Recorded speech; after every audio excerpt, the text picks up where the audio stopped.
Hello and welcome, ladies and gentlemen, to a new episode of Today's Youth. And today we're joined here at the studio by Abdurrahman Al Muwallad, the graduate of Informatics and Computer Science. Thank you very much for joining us, Abdurrahman. It's my pleasure. Abdurrahman, I will start with that.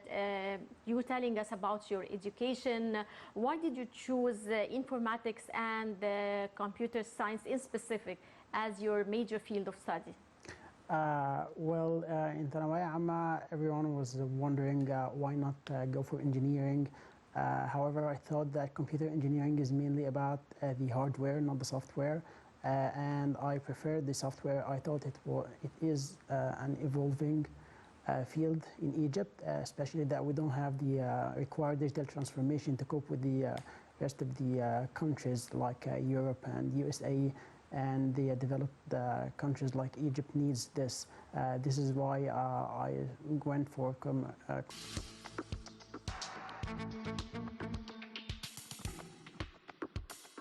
plans for the future when you chose computer science as your major field of study. When I chose, I didn't have anything in mind, anything specific. Every year that passed, I changed my mindset, I changed my goals. However, it's always been about working in a corporate, leading people, because I've always been a leader.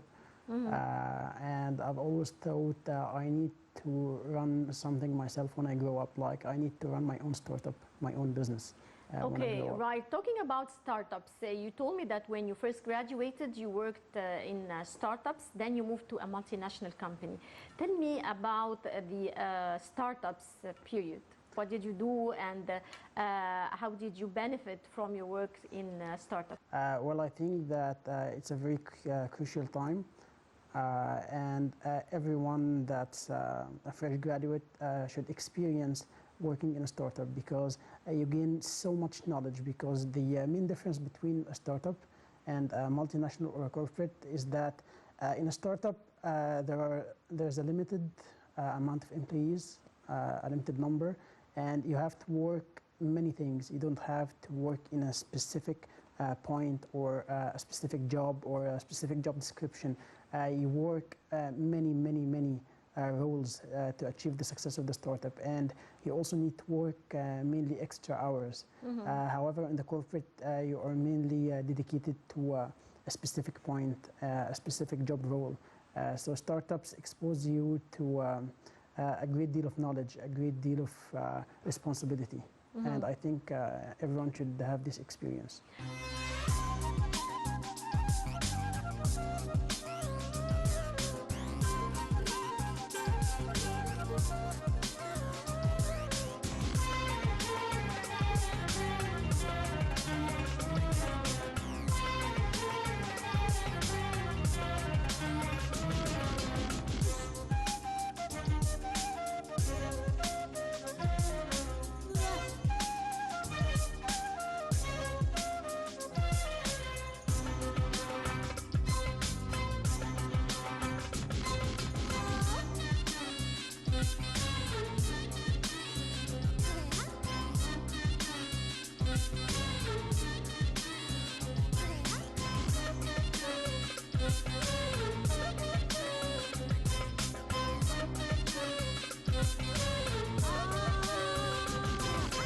You just mentioned that your plan when you majored in business informatics or informatics and computer science, your plan was to have your own project and become an entrepreneur. Exactly. Tell me more about entrepreneurship and its importance to the youth, in your opinion. In my university, and I think this should be taught to all the students in all the universities, and not only for informatics and computer science, but for all other fields like engineering, economics, business. They need to study entrepreneurship. I studied it. I learned how to build your startup, how to think out of the box, how to become an entrepreneur, how to have your own business. And it's very encouraging, and I think it's very important, because many people have amazing ideas, but they don't know how to apply it, and they don't have the how to do. They don't have the knowledge how do I grow my business? How do I grow this idea? How do I get out of the box? How do I get out of the employment and the red tape and the bureaucracy, the routine jobs? Like people need to know how to work their ideas and how to achieve their dreams. So entrepreneurship is a core course that need to be taught in all the universities and all the majors, all the fields. Right. If you decide to become an entrepreneur and you have your own project, what field would you like to work in? Well, my main thoughts, first of all, in my field, computer science, running a software company, running an IT outsourcing company, like developing a new application, a new product, and running a startup over it. Or otherwise, I was thinking about business. The business field is awesome. The commercial stuff, like running a commercial business, a marketing agency, these fields are quite interesting. What about the IT outsourcing that you mentioned? Yeah, so a lot of startups that I see, and I actually worked at an IT outsourcing company.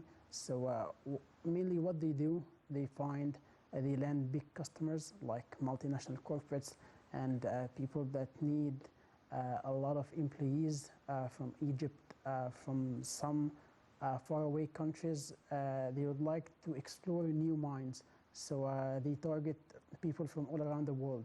So they can't hire them directly because they are in another country and it's not as easy. So instead of hiring remote engineers or remote employees, they reach out to an IT outsourcing company. They tell them their requirements. We need like someone who can do 1, 2, 3 and do specific things.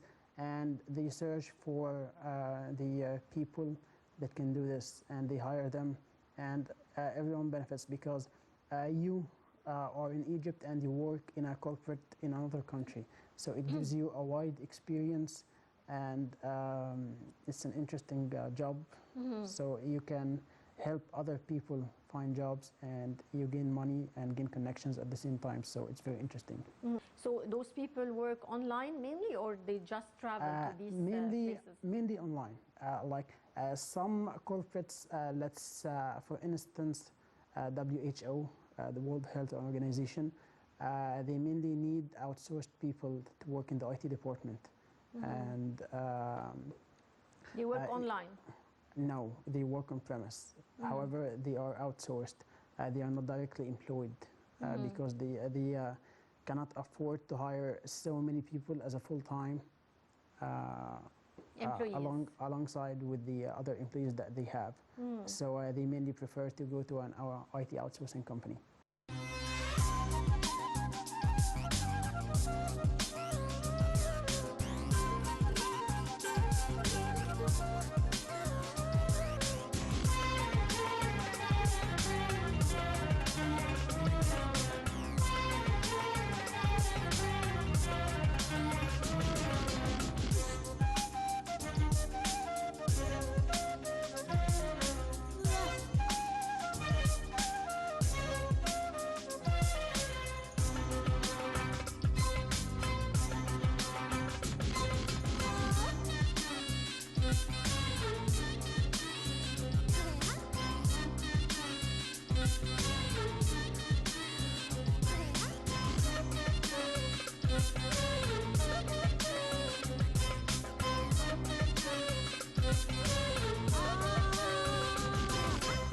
Your current job, you work in a multinational company. Tell me about your current work. Well, I'm working as a cloud engineer. It's mainly about the infrastructure and the network and the storage and the virtualization in the cloud.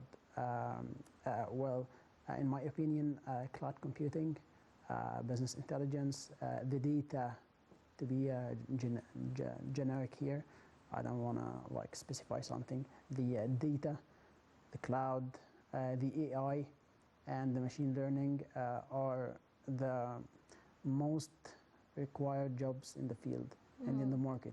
They are very important. That's why I'd like to encourage anyone in this field to go for cloud, data, AI, automation, business intelligence, go for this. Yeah. The market needs you. Right. Abdurrahman, you also have a special interest in community service. Tell me about your work in community service. Starting from the university, I've been running clubs as a president and the vice president, multiple clubs, but it's mainly about learning community. Like it's not like a fun club or like go for trips and something. No, it's learning clubs. I've always participated during the university in these clubs, and even after the university, I started going for like some certifications to become a trainer. And I've given many sessions in the company that I work for now, and before it, many sessions to different communities. So I've always liked teaching people. However, like I was offered to be a teaching assistant. You do it as a community service. I was offered to be a teaching assistant actually, but I never went for it because I never liked the academic field is good, but it's like you are caged inside the university. Restrictions. You're restricted. It's not like you can go into the market. You can't get a full-time job in the market and a full-time job or even a part-time job in the university. You need to choose. It's very hard if you can do this, the both. Right, and how are you able to manage your time between the community service and your full-time work? Of course, in a multinational company, I think it takes a lot of your time. Technology made everything easy. So mainly now, like back then, I had to do everything face-to-face. I had to give the sessions face-to-face in lecture halls, in public now you work online. You teach online. Exactly. So everything is facilitated by online tools.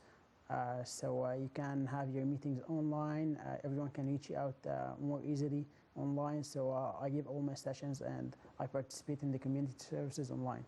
And how do you assess teaching online and education online? Feedback.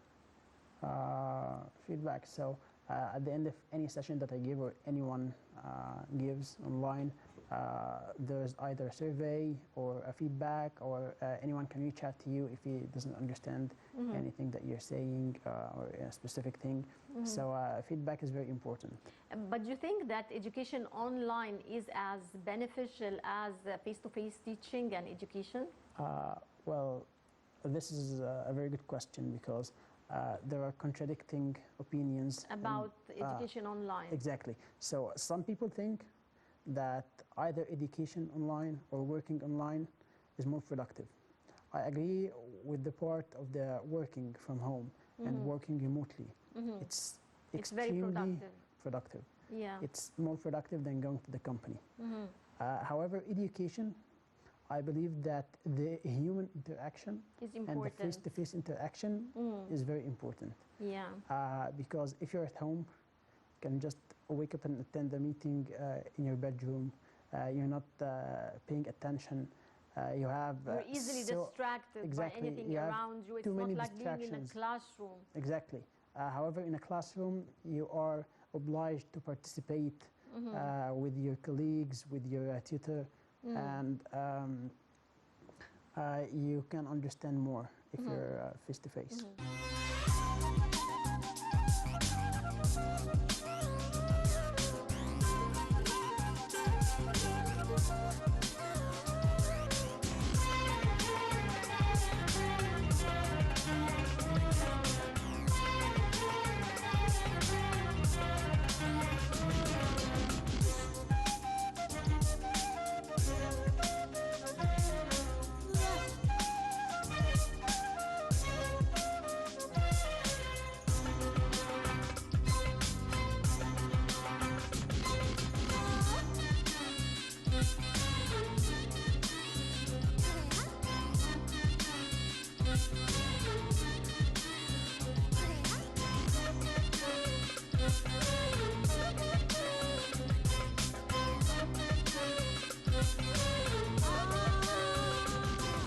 Talking about youth in general, how do you think we can empower youth?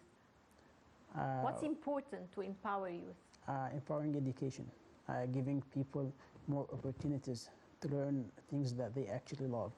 not restricting people to work based on their grades. So if the students have the opportunity to study anything that they want without getting restricted by any grades, everyone can work what he wants, everyone can achieve himself.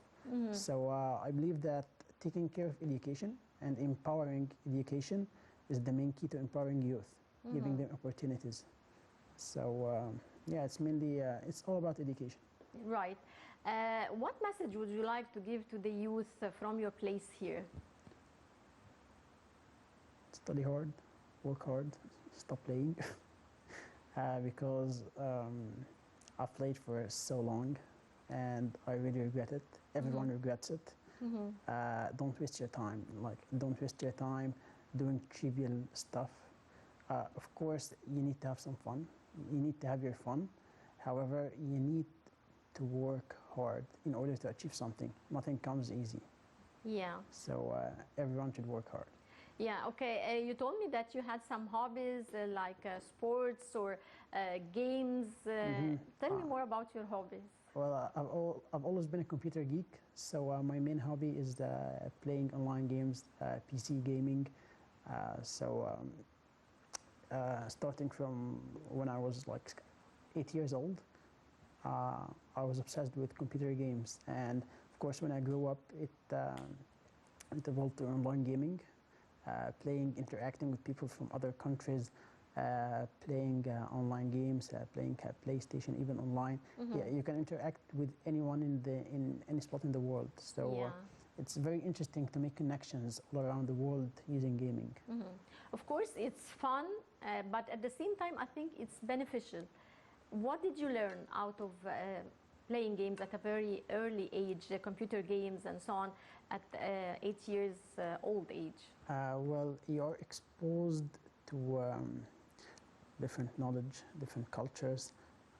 Well, if you're old and you're interacting with people from other countries, you get to learn about their culture, their habits, what they do, how do they interact with each other, their traits, how they communicate. You learn so much about their culture. So it's very good for culture exchange. And when I was a kid, of course, like a lot of studies state that playing online games, it increases your IQ, your intelligence.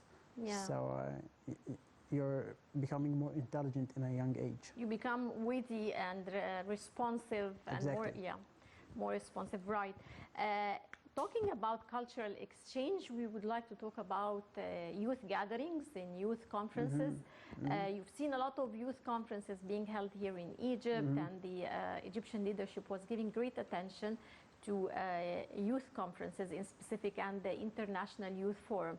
How did you follow these forums, and how do you see the importance of youth gatherings in strengthening ties among youth, in exchanging ideas, creating a bond among youth from different cultures? Well, speaking from a personal experience, attending the World Youth Forum at 2019, it was awesome. Getting to know many students from all around the world, and actually this is not like gaming. You're actually interacting with students from all around the world. It's very interesting. They get to know about Egypt, holding these conferences in Egypt. People always hear about Egypt. Like Egypt is well known for their reputation all around the world, but actually getting the chance to come and visit Egypt for this is a very good exposure for us. And also I've personally invited some of the students abroad, so I got to meet people that I've never met before from my online PC gamers and online colleagues in games. So I actually got the chance to meet them in person because of this WIF, because everyone can apply from any part of the world. So I sent the link, people applied, and they got accepted. So it's awesome. Right. Well, I would like to thank you very much for joining us, Abdurrahman Al Mualid, graduate of Informatics and Computer Science. Thank you very much for joining us. Thank you so much for having me. Thank you. Dear viewers, that brings us to the end of this edition of Today's Youth. Don't forget to join us next week, same time. Till then, it's goodbye.